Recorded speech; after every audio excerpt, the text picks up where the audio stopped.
பிதா, குமாரன், பரிசுத்த ஆவியானவருக்கு மகிமை உண்டாவதாக. ஆமேன். என் அன்பு சகோதர சகோதரிகளே, இந்த காலை வேளையில் உங்களை பார்ப்பதிலே மகிழ்ச்சி அடைகிறேன். நாம் இணைந்து தேவ சமூகத்தில் காத்திருந்து தேவ ஆசீர்வாதங்களை பெற்றுக்கொள்ள ஆண்டு நமக்கு உதவி செய்வாராக. தேவ பக்தியோடும் தேவ பயத்தோடு இந்த தியானத்தில் நீங்கள் கலந்து கொள்ளும்படி, இந்த வார்த்தைகளை கேட்கும்படி அன்போடு உங்களை கேட்டுக்கொள்கிறேன். இந்த நாளிலும் கூட தியானிக்கும்படியாக ஆண்டு நமக்கு கொடுத்த வார்த்தை சங்கீதம் 56:9. சங்கீதம் 56:9. நான் உம்மை நோக்கி கூப்பிடும் நாளில் என் சத்துருக்கள் பின்னிட்டு திரும்புவார்கள். தேவன் என் பட்சத்தில் இருக்கிறார் என்பதை அறிவேன்.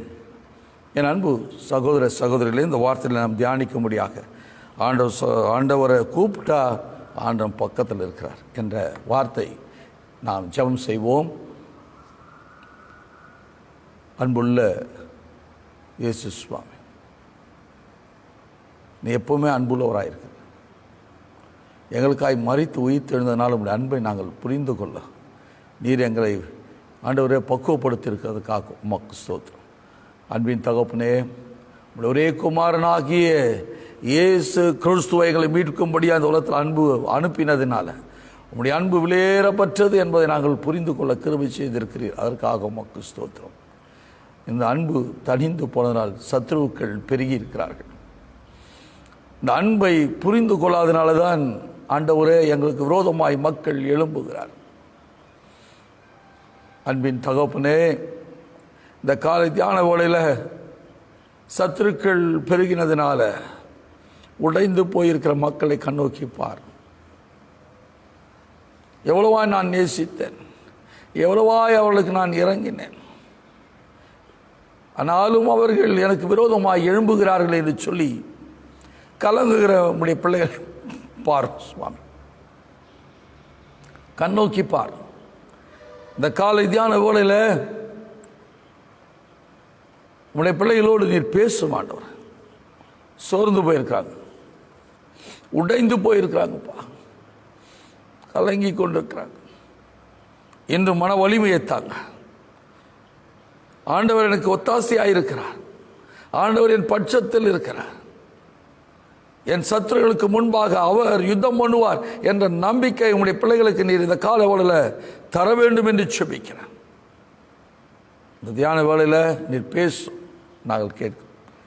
இயேசுவின் நாமத்தினால் செபிக்கிறோம் நல்ல பிதாவே, ஆமேன். ஆமேன். என் அன்பு சகோதர சகோதரர்களே, சங்கீதக்காரன் எழுதுகிறார், நான் உங்களை கூப்பிடுற நாளில் என் சத்துருக்கள் பின்னிட்டு திரும்புவார்கள் என்று எழுதுகிறார். தாவீதுக்கு சத்துரு அவரிடத்தில் நன்மை பெற்றவர்கள், அவரிடத்தில் விடுதலை பெற்றவர்கள், அவரிடத்தில் வாழ்வு பெற்றவர்கள், அவர்களே அவர்களுக்கு விரோதமாக எழும்பி வருகிறார்கள். சவுல் தனக்கு பிறகு தன் மகன் ராஜாவாக வேண்டும் என்று நினைக்கிறான். ஆனால் சவுலுக்கு பிறகு தாவீதை, ஈசாயின் மகன் தாவீதை ராஜாவாக்க வேண்டும் என்று ஆண்டவர் முன்குறித்தாக்கிறார். இப்பொழுது மாம்சமும் ஆவியும் ஒன்று இச்சிக்கிறது. மாம்சம் ஆவிக்கு விரோதமாகவும் ஆவி மாம்சத்துக்கு விரோதமாகவும் எதிர்கொண்டிருக்கிறது. சவுல் மாம்ச பலவீனத்தின் நிமித்தமாக எழும்புகிறான். ஏனென்றால் சவுலின் மேல் இருந்த தேவ ஆவியானவர் அவனை விட்டு விலகினார். எப்போது தேவ ஆவியானவர் அவனை விட்டு விலகினாரோ அப்பொழுது பொல்லாத ஆவி அவன் மேல் இறங்கினது என்று வேதம் சொல்லுகிறது. ஆகவே மாம்சத்திற்குரிய காரியங்களை சிந்திக்கிறான். நான் ராஜா, எனக்கு பிறகு என் மகன் வரணும் என்றா, என்னுடைய ராஜ்யத்துக்கு அடுத்த ராஜா என் மகன் தான் இருக்க வேண்டும் என்று சவுல் எண்ணுகிறான். ஆகவே அவன் மாம்சத்தில் சிந்திக்கிறான், யோசிக்கிறான். ஆண்டவர் தன்னை விட்டு விலகினதை அறியாமலேயே மக்களை திரட்டுகிறான். தேவ மனுஷனுக்கு விரோதமாக எழும்புகிறான். பிரச்சனைகள் பெறுகிறது. தேவ பிள்ளைகளுக்கு விரோதமாய் சத்ருவாக மாறுகிறான். ஆண்டவரால் தெரிந்து கொள்ளப்பட்டவன், ஆண்டவரால் அழைக்கப்பட்டவன், ஆண்டவரால் அபிஷேகம் பண்ணப்பட்டவன், ஆண்டவரால் ராஜாவாக்கப்பட்டவன், ஆண்டவரால் பெருமைப்படுத்தப்பட்டவன், ஆண்டவரை மையப்படுத்தும்படியான காரியங்களை செய்தவன் சவுல். ஆனால் இப்பொழுது அவன் மாம்சத்திற்கு அடிமைகளாய் போனான், சத்ருவுக்கு அடிமையாய் போனான். உலகத்தின் காரியங்களை சிந்திக்கிறவனாய் போனான். தனக்கு பிறகு தன் மகன் ராஜ்யத்துக்கு வர வேண்டும் என்று நினைக்கிறான். ஆண்டவருடைய திட்டத்தை எதிர்க்கிறான். ஆண்டவருடைய சித்தத்தை அறியாமல் இருக்கிறான். இப்பொழுது அறிவு இருந்தும் கண்கள் இருந்தும் குருடனாக அறிவீனனாக செயல்படுகிறதை பார்க்கிறோம். என் அன்பு சகோதரனே சகோதரியே, இந்த காலை ஓடல நீ எங்கே இருக்கிறாய்? மாம்சத்தில் சிந்திக்கிறாயா? ஆவியானவருக்குள்ளே சிந்திக்கிறாயா? மாம்சத்திற்கு அடிமையா இருக்கிறாயா? ஆவியானவருக்கு அடிமையா இருக்கிறாயா? நீ யாரை பிரியப்படுத்த வேண்டும் என்று விரும்புகிறாய்? இந்த பிரபஞ்சத்தின் லோகாதிபதி உன் கண்களை குருடாக்கி இருக்கிறானா? உன்னை தவறான வழியில் நடத்துகிறானா? வழி விலகி போய் கொண்டிருக்கிறாயா? நீ இருக்கிற இடத்துல நில்லு. அமர்ந்திருந்து தேவ சமூகத்தில் காத்திருந்து உன்னை ஆண்டவருக்கு ஒப்புக்கொடு. என் அன்பு சகோதரனே சகோதரியே, நீ வேதம் வாசித்தது உண்மைதான், ஜெபித்தது உண்மைதான், ஆண்டவருக்கென்று ஆண்டவருடைய திருப்பணிக்கென்று கொடுத்தது உண்மைதான், ஊழியர்களை கனம் பண்ணினது, ஊழியர்களை பெருமைப்படுத்தினது, ஊழியர்களை தாங்கினது உண்மைதான், ஆண்டவருக்கென்று ஆலயங்களை கட்டுவதற்கு கட்டி கொடுத்ததும் கட்டுவதற்கு உதவி செய்தது உண்மைதான். ஆனால் நீ இப்பொழுது எங்கே இருக்கிறாய்? ஆண்டவர் உனக்குள்ளே இருக்கிறாரா? நீ ஆண்டவருக்கு உனக்குள்ளே இருந்தால் மற்றவர்களுக்கு நீ சத்ருவாக இருக்க முடியாது, மற்றவர்களுக்கு நீ பகஞ்சனாக இருக்க முடியாது, உன் சக விசுவாசிகளுக்கு விரோதியாக இருக்க முடியாது. உன்னை நீயே நீ நீதிமான் என்று நினைத்துக் கொண்டிருக்கிறாய், உன்னை நீயே பரிசுத்தவான் என்று நினைத்துக் கொண்டிருக்கிறாய், தேவன் என்னோடு கூட இருக்கிறார் என்று நீ நினைத்துக் கொண்டிருக்கிறாய். மாம்சத்திற்குரிய காரியங்களை முக்கியப்படுத்தி மாம்சத்திற்குரிய காரியங்களை நீ ஓடினால் அழிவு உனக்கு தான். சவுலுக்கு தெரியாத அழிவு என்னை நோக்கி வந்து கொண்டிருக்கிறது என்று சவுலுக்கு தெரியவில்லை. ஆண்டவர் என்னை அழைத்தார், ஆண்டவர் என்னை அபிஷேகித்தார், ஆண்டவர் என்னை அனுப்பினார், இதை நினைத்துக் கொண்டிருக்கிறான். ஆனால் அவன் ஆண்டவருக்கு விரோதமான காரியங்களை செய்ய ஆரம்பித்த பொழுது, ஆண்டவருக்கு பிரியமில்லாத காரியங்களை செய்ய ஆரம்பித்த பொழுது ஆண்டவர் விட்டு விலகினார் என்பது அவனுக்கே தெரியவில்லை. பகைஞர்களை அழிக்க வேண்டும் என்று சொன்னால் அவைகளில் அவன் நேர்த்தியானதை அவன் கொண்டு வந்தான், அது அவனுக்கு தெரியல. நான் கொண்டு வந்தது ஆண்டவருக்கு பலி செலுத்துவதற்காக என்பதை தான் அவன் அறிந்திருந்தான். அது அருவருக்கக்கூடியது என்பது அவனுக்கு தெரியல. என் அன்பு சகோதரனே சகோதரியே, உன்னுடைய நேரம், ஜெப நேரம் யாருடைய நேரம்? வேலை செய்ய வேண்டிய நேரத்தில் ஜெபித்துக் கொண்டிருக்கிறாயா? உழைக்க வேண்டிய நேரத்தில் ஆண்டவருக்கு விருப்பம் இல்லாத காரியங்களை செய்து கொண்டு ஆண்டவருக்கு பிரியமான காரியங்களை செய்து கொண்டிருக்கிறாயா? அது உனக்கு சத்ருவாக மாறும். தவறுதலாய் நீ சேர்த்த பணத்தை ஆண்டவருடைய ஊழியத்தை கண்டு காணிக்கையா கொடுத்துக் கொண்டிருக்கிறாயா? ஊழியர்களை தாங்கிக் கொண்டிருக்கிறாயா? அது உனக்கு சாபமாக மாறும். இன்றைக்கு கிறிஸ்துவ மார்க்கம் அழிந்து போவது காரணம் தவறுதலான காரியங்கள், அறிவீனமான காரியங்கள், அறியாமல் செய்வதுதான். அறியாமல் செய்த காலங்களை ஆண்டவர் மன்னிக்கிறவராய் இருக்கிறார் என்று வேதம் சொல்லுது. அன்பு சகோதர சகோதரியே, இந்த காலை தியான வேளையில் நீங்கள் யாராக இருந்தாலும் எந்த நிலையில் இருந்தாலும் உங்களை ஆராய்ந்து பார்த்து உங்களை ஆண்டவருக்கு ஒப்புக் கொடுங்கள். ஆண்டவர் இன்றைக்கு உன்னை மன்னிக்கிறதுக்கு ஆயத்தமாக இருக்கிறார். நீ ஆண்டவருக்கு சத்ருவாக, ஆண்டவருடைய பிள்ளைகளுக்கு சத்ருவாக இருக்கிறாயா? நீ எப்படி இருக்கிறாய்? உன் வாழ்வு எப்படி இருக்கிறது? ஆண்டவருக்கு பிரியமா இருக்குதான்னு யோசித்துப்பார். இல்லைன்னா இன்றைக்கு ஆண்டவர் சமூகத்தில் காத்திரு, உன்னை ஒப்புக்கொடு, உன் தவறுகள் மீது அறிக்கை செய். அறியாம நீ செய்த காலங்களில் தேவன் காணாதவர் போல் இருந்து இப்போது மனம் திரும்ப வேண்டும் என்று எங்கும் உள்ள மனுஷர் எல்லாருக்கும் கட்டளையிடுகிறார் என்று அப்போஸ்தலர் நடபடிகளின் புஸ்தகம் 17ஆம் அதிகாரம் 30ஆம் வசனம் சொல்கிறது. அறியாமையின் காலங்களில் தேவன் நீ தவறுதான் செய்யிட்ட, உற்சாகமாக தான் செய்த. வேலைக்கு போக வேண்டிய நேரத்தில் ஆலயத்தை வந்து உட்காந்துக்கிற, உழைக்க வேண்டிய நேரத்தில் ஆண்டவருடைய காரியங்களை செய்து கொண்டிருக்கிற, உனக்கு கொடுக்கப்பட்ட பொறுப்பை நிறைவேற்ற வேண்டிய நேரத்தில் செய்யாமல் போனாங்க. உன் குடும்பத்துக்காக, உன் பிள்ளைக்காக, உன் சபைக்காக, உன் ஊழியத்துக்காக, உன் ஊழியர்களுக்காக இப்படி ஓடிக்கொண்டிருந்தாய். அதுவே உனக்கு சத்ருவாக மாறும். ஞானமாய் காரியங்களை செய்ய இன்றைக்கு உங்களை ஒப்புக்கொடுங்க. சவுல் ஆண்டவருக்கு பிரியமானவன் தான், ஆண்டவரால் தெரிவு செய்யப்பட்டவன் தான். ஆண்டவரால் அபிஷேகம் பண்ணப்பட்டவன் தான். ஆனால் அவனுடைய பெருமை, அவனுடைய அகந்தை, அவனுடைய உயர்வு, அவனுடைய மகிமை ஆண்டவர் உயர்த்த ஆண்டவருக்கு விருப்பம் இல்லாத காரியங்களை செய்தான். ஆண்டவருக்கு அருவருக்கக்கூடிய காரியங்களை செய்தான். ஆண்டவருடைய வார்த்தைக்கு கீழ்ப்படியாமல் போனான். ஆசாரியர்கள் செய்ய வேண்டிய காரியங்களை சவுல் ராஜா செய்ய ஆரம்பித்து விட்டான். ஆண்டவர் பார்த்தார். அவனுக்குள் இந்த தேவ ஆவியானவரை விட்டு விலகினார். அதை தெரியாமல் தான் சவுல் தாவீதை துரத்துகிறவனாய் மாறுகிறான். அழிக்கும்படி பிரயாசப்பட்டு ஓடிக்கொண்டிருக்கிறான். அப்போதான் தாவீது இந்த வார்த்தைகளை, இந்த பாடல்களை எழுதுகிறான். அதில் அது சங்கீதம் 56 4 சொல்கிறது, தேவனை முன்னிட்டு அவருடைய வார்த்தையை புகழ்வேன். தேவனை நம்பி இருக்கிறேன், நான் பயப்படேன்.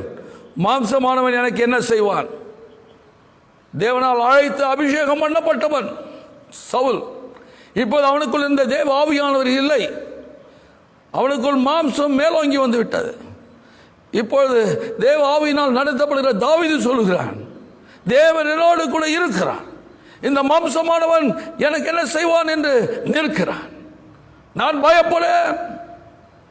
அதுதான் 9 சொல்லுது 56 சங்கீதத்தில், நான் உன்னை நோக்கி கூப்பிடும் நாளிலே என் சத்துருக்கள் பின்னிட்டு திரும்புவார்கள். யார் இந்த சத்துரு? சவுல் ராஜா.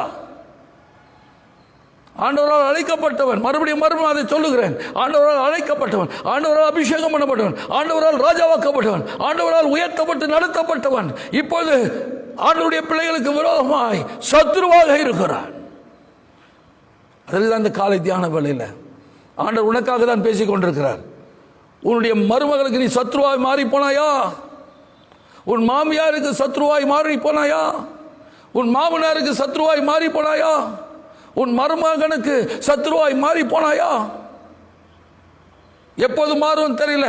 பெற்றோர் பிள்ளைகளுக்கு சத்ருவாக மாறுகிறார்கள், பிள்ளைகள் பெற்றோருக்கு சத்ருவாக மாறிக்கொண்டிருக்கிறார்கள். அன்பு தணிந்து கொண்டிருக்கிறது. சத்ருவானவன் மேலோங்கி மாம்சத்தில் இச்சையான காரியங்களை செய்கிறான். தாயானவள் குழந்தையை கொல்லுகிற காலத்தில் இருக்கிறோம். சிறு பிள்ளைகள் தங்கள் பெற்றோரை கொல்லுகிற காலத்தில் இருக்கிறோம். ஒருவரை ஒருவர் துன்புறுத்துகிற காலம். சத்ருக்களாக மாறிக்கொண்டிருக்கிறோம். போதிக்க வேண்டியவர்கள் ஆயிரங்கள் ஊழியர்கள் இன்று விசுவாசிகளுக்கு சத்ருவாக மாறிக்கொண்டிருக்கிறார்கள். தவறுதலான வழிகளை நடத்துவதற்கு துணிகரமாய் போய் கொண்டிருக்கிறார்கள். ஊழியர்களுக்கும் ஊழியர்களுக்கும் போதகர்களுக்கும் விசுவாசிகள் சத்ருவாக மாறிக்கொண்டிருக்கிறார்கள். இந்த குடும்பத்தில் பிரச்சனை, சபைகளுக்குள்ள பிரச்சனை, இந்த சமூகத்துள்ள பிரச்சனைகள், கொள்ளை நோய்கள், அழிவு பெறுகிறதுக்கு காரணம் ஆண்டவருடைய நாமம் தரிக்கப்பட்ட நீ நானும் இந்த சமூகத்தில் சத்துருக்களாக எழுப்பிக் கொண்டிருக்கிறோம். இன்னும் நீ நானும் இந்த காலை வேளையில் ஆண்டவருடைய சமூகத்தில் நம்ம அர்ப்பணிப்போம். ஜெபிக்க ஆண்டவரத்தில் சமூகத்தில் வாங்க. உங்கள் இருதயத்தை திறந்து கொடுங்க. எங்கே ஆண்டவருடைய வார்த்தைக்கு விலகி போய் கொண்டிருக்கிறோம்? எப்பொழுது எனக்குள் மேல் இருந்த தேவ மகிமை விலகினது? வேதவசனம் தெளிவாய் சொல்கிறது. ரோமருக்கு எழுதின நிருபம் 3:12 எல்லோரும் வழி விலகி ஏகமாய் கெட்டு போனார்கள். சத்ருவானவன், பிசாசானவன் ஆண்டவருடைய நாமம் தரிக்கப்பட்ட பிள்ளைகளை கெட்டு போக வைத்துக் கொண்டிருக்கிறான். அவன் கெடுகிறதுனால சமாதான குலைச்சல் ஏற்படுகிறது, சந்தோஷ இன்மை ஏற்படுகிறது, ஐக்கியம் குலைக்கப்படுகிறது. இன்று வீடுகளிலும் சபைகளிலும் சமூகத்திலும் பிரச்சனைகள் மத்தியில், பிரிவினைகள் மத்தியில் வாழ்ந்து கொண்டிருக்கிறோம். சகோதரனை மன்னிக்க முடியல, பெற்றோரை மன்னிக்க முடியல. இந்த குடும்ப ஐக்கியம் போனது, சபை ஐக்கியம் போனது. ஆகவே காவல்துறையில் போய் நின்று கொண்டிருக்கிறது கிறிஸ்துவம், நீதித்துறையில் போய் நின்று கொண்டிருக்கிறது கிறிஸ்துவம். அவமானத்திற்குரிய காரியங்கள். இந்த காலவழியில் இந்த தியானத்தில் கலந்து கொள்கிற நீ ஒருவருக்கும் சத்ருவாக மாறாதபடிக்கு ஆண்டவருக்கு பிரியமானவர்களாக இருக்க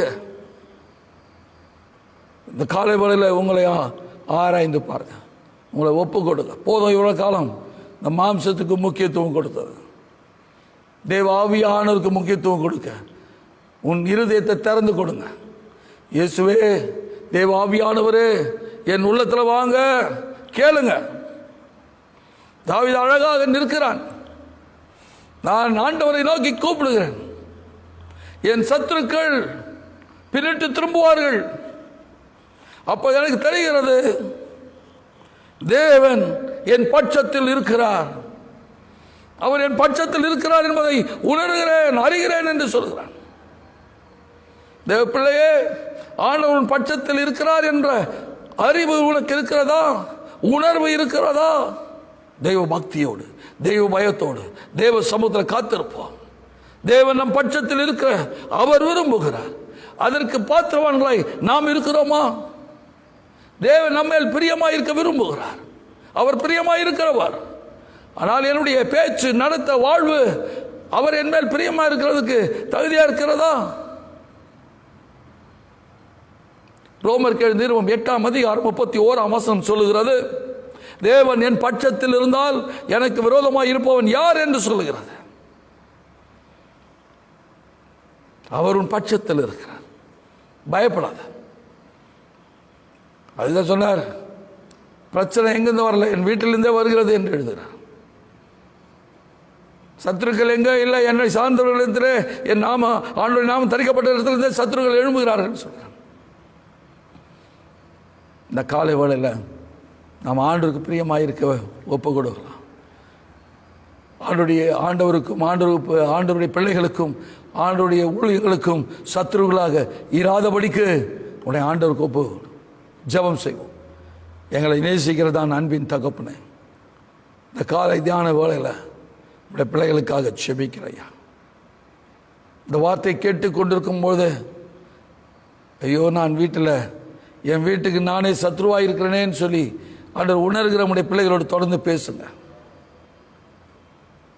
என் பெற்றோருக்கு சத்ருவாய் போனேனே என்று சொல்லி கலங்குகிற ஆண்டவர் பிள்ளைகளோடு தொடர்ந்து பேசுங்க. ஆண்டவரே, என் பிள்ளைகளை நேசிக்க வேண்டிய நான் என் பிள்ளைகளுக்கு சத்ருவாக நான் இருக்கிறேனே என்று சொல்லி கலங்குகிற பெற்றோரோடு பேசுங்க. தொடர்ந்து குடும்ப ஐக்கியம் வரட்டும், குடும்ப உறவுகள் வரட்டும். பெற்றோர், பிள்ளைகள், சகோதர சகோதரிகள், இந்த உறவுகள் பெருகட்டையா. நான் படித்திருக்கிறேன், வேலை இருக்கிறது, பணம் இருக்கிறது, என்னை சார்ந்தவர்கள் அதிகமாக இருக்கிறார்கள் என்று சொல்லி ஆண்டவருடைய காரியங்களை செய்கிறேன், ஆண்டவருக்காக செய்கிறேன் என்று சொல்லி இந்த சத்ருவாக போயிட்டேனேன்னு சொல்லி கலங்குகிற உங்களுடைய பிள்ளைகளை இந்த காலவெளியில் சந்திங்க. எங்களை அறியாமலே ஆண்டவருக்கு சத்ருவாய் மாறிக்கொண்டிருக்கிறோம். அன்பு சகோதரனே, இவ்வளவு நாள் நீ ஆண்டவருக்காக கொடுக்கிறேன், ஏன் ஆண்டவர் இந்த வியாதி எனக்கு வச்சாருன்னு நினைச்சுக்கிறேன், ஏன் இந்த பிரச்சனை என் குடும்பத்துக்கு வச்சாருன்னு நீ குறைப்பட்டு கொண்டிருக்கிறாயே.